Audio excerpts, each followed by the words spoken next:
welcome back. I went ahead and made the decision to go live because I am having a long day, but I wanted to get on here and at least get some of this information out for you guys and kind of build off of what we talked about last night, at least if just briefly. So, yesterday we talked about toxic terms, and it was a part one.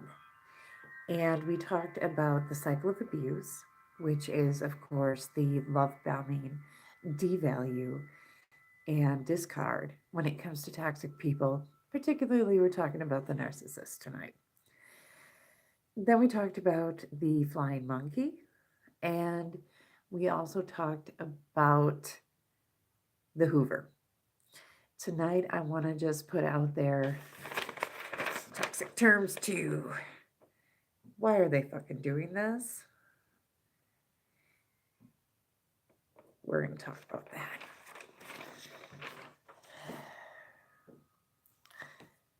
Unfortunately, the narcissistic individual is most likely a very injured, wounded soul. So much so that they literally do not have the ability to empathize with other human beings. They also typically lack an authentic self. If you've watched any of my videos, I'm sure you've heard me talk about the importance of not only finding your authentic self, but also living your authentic life. A good, healthy person will be able to do this, although it might take some time and it might take a lot of effort because it's easier said than done. You might have an idea of who you are, but is it who you really are? We all lie a little bit, at least to ourselves.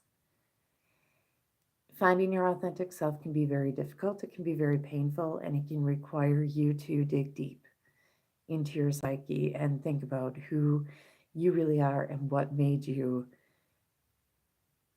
who you are now. A truly toxic person or a person in the cluster B personality disorder type does not have the ability to find their authentic selves because they don't have an authentic self. These individuals that we're referring to are, well, let me show you my little picture here. This would be the narcissist. They're empty. They're sad. They have very low energy. They have no identity. And they completely lack empathy. This is you. You have emotions. You have personality. You have love. You have pride. You're you. Everything that makes you you, you have that. And you're topping it off with a huge, greasy dose of empathy. They don't have that. They see you, they see that you have this cool thing, and they want in on it. In order to get in on that, they try to take your emotions. They try to create emotions within you. Not following? Say, for instance, you're having a really great day and you get in touch with the narcissist of your choice. Chances are good they're going to do something just to fuck with you. And by the time you're done talking with them, you're going to be really distraught, angry, sad. Maybe you've cried. Possibly you even threw things or lashed out at somebody because you've been pushed to that extreme. That reaction that that person got from you is what they're looking for. Say this person decides, for instance, during the love bombing phase. Why do they do it? Well, it's a combination and a complicated combination of different factors. But the one that we're going to touch on today is that they'll get positive reactions from you. They get admiration, they get desire. They see in you that you think there's something special about them, and that validates them. It makes their sad little empty souls feel like they have something to offer the world. They get off on that. That's what they're looking for. And that's what we're talking about today. Depending on who you're talking to, some people will call it fuel, just like the gasoline that you put in your car. The reaction that you're giving them fuels them, it helps them go on. Others refer to it as narcissistic supply. Either way, it comes down to the same thing. It's an emotional reaction that you're showing that the narcissist or toxic individual is sucking up and taking for their own. Pretty sick. So, when you hear the terms fuel or supply, you now know that this is in reference to what they feel from getting your emotional reaction. Just to clarify once again, this can be negative or positive. It does not matter.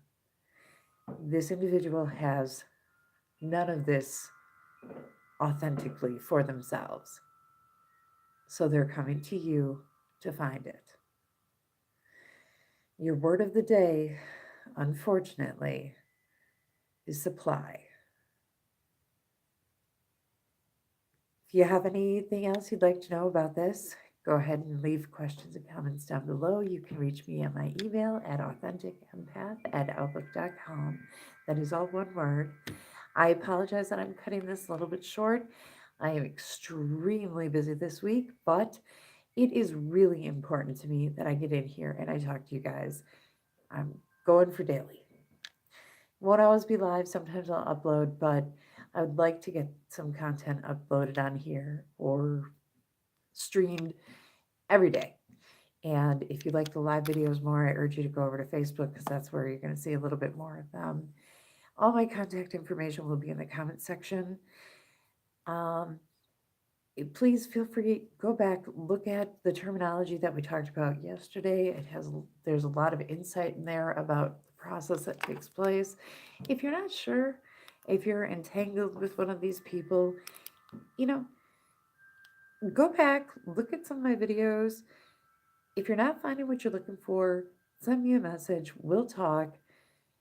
This isn't a diagnosis. We're not diagnosing anybody because ultimately, at the end of the day, not only are personality disorders extremely difficult to diagnose, also, these people can lie and they can fake what they're supposed to say, what they're not supposed to say, all that stuff. So it's extremely difficult. And you don't need to know. You don't need to know. All you ever need to know, and this is my reminder for you, all you ever need to know, whether or not you should be involved with an individual in your life or not, is how they make you feel. If you don't feel good spending time with them or after you spend time with them, you don't have to be around them. If you feel great when you're with them, after you're with them, spend more time with them. It doesn't matter if they have a diagnosis of NPD, narcissistic personality disorder, or borderline personality disorder, or histrionic personality disorder, or they have no personality disorder and they're just a bitch. It doesn't matter. What matters is how they make you feel. Let's not overuse these words, but unfortunately, it seems that these conditions are coming up a lot more frequently than they used to. And it's very much linked to the way that these poor people were brought up. And yes, I do say poor people because you can't, a lot of times it is the result of upbringing that these individuals end up as they are. And we have to forgive them. That's a really important part of any process. Even when somebody treats you like shit, even when somebody is wrong to you, it's best practice to forgive. And I know that I'm going to have some haters on there saying, well, I can't forgive so and so after what they did to me. And I understand that it is very difficult. I'm not telling you you have to, obviously. I want you to do what's right for you. But I am telling you that your heart and your soul are going to heal faster if you're not carrying around those negative emotions. Strongly recommend that you forgive. Understand that these people, they don't know any better. Sometimes they might. It doesn't matter. Again, it's not up to you to figure out. Stop trying to figure things out. If somebody doesn't make you feel good, get them out of your life. If you're having a tough time making that determination, that's probably why you're here. It's hard to let go of people that we care about.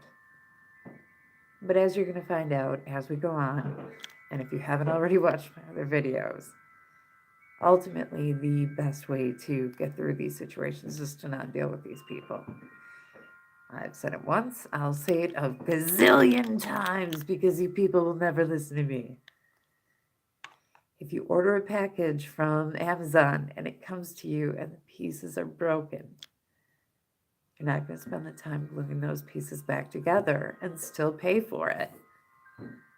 You're going to send that shit back and you're going to demand a replacement or a full refund. In some cases, maybe even both. Stop accepting broken people into your circle. It's not your job. It's not your responsibility. It's not even your right to try to fix them. The only person that you should be worrying about is yourself. If you have younger people in your life that you have to take care of, yeah, I get that there's some responsibility there too. However, take care of yourself, create your own reality, and keep watching my videos. Comment if you have something to say. Send me a message if you have some questions. We're getting through this. We're getting through this together.